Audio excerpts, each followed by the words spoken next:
మంజూర్ అహ్మద్ అందరికీ నమస్కారములు. ఈరోజు ఒక కొత్త ఫార్ములాతో వచ్చారండి. కొత్త ఫార్ములా ఏంటి అంటే, ఇన్ని రోజులు కళింగ లేహము తయారు చేసిన వెయిట్ క్లాస్కి ఈరోజు ఏంటంటే కళింగ తైలం తయారు చేసిన.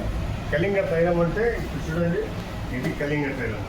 ఈ కళింగ తైలం ఎలా అంటే, రాత్రి అన్నం తిన్న తర్వాత 1.5 చెంచా ఆవు పాలలో తాగాలి. ఇది తయారీ విధానం ఎలా అంటే, 32 కిలోలు ఈ ఎరిపుచ్చకాయలు అంటే పాపరకాయలు, 22 కిలోలు ఈ కాయలు.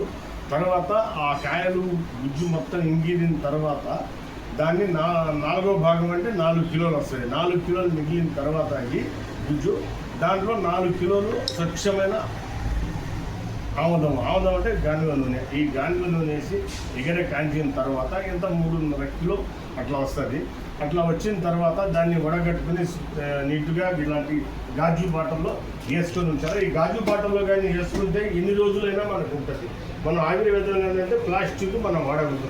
ప్లాస్టిక్ ఎక్కడ కూడా వాడితే దాని గురించి ఆ ప్లాస్టిక్లో నుంచి మళ్ళీ మనం రోగాలు వస్తాయి. మనము ఒకరికి చెప్పేవాళ్ళం, ఒకరు మనకు చెప్పేవాళ్ళు కాదు. కాబట్టి ఏంటి అంటే, ఈ కళింగ తైలము 1.5 స్పూను ఆవు పాలలో కానీ వేసుకొని రాత్రి తాగితే, ఒకవేళ ఆవు పాలు దొరకని పక్షంలో గేదె పాలు తాగవచ్చు.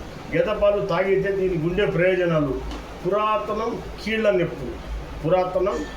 నొప్పులు, తర్వాత సవమేహ రోగములు, శల్దీ రోగములు, చిన్న పొడలు దురదలు, ఇలాంటివన్నీ మటుమాయమవుతాయి.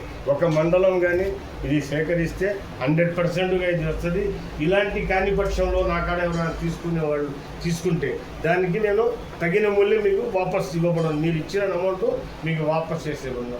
అంత అద్భుతమైన ఫార్ములా నేను గ్యారెంటీ చెప్తున్నా. అంటే నేను వాడాను, దీనికి వాడే విధానం కూడా చెప్పిన. ఇదే విధంగా వాడాలా. అందులో దీనికి పథ్యం అనేది ఖచ్చితంగా ఉండాలి.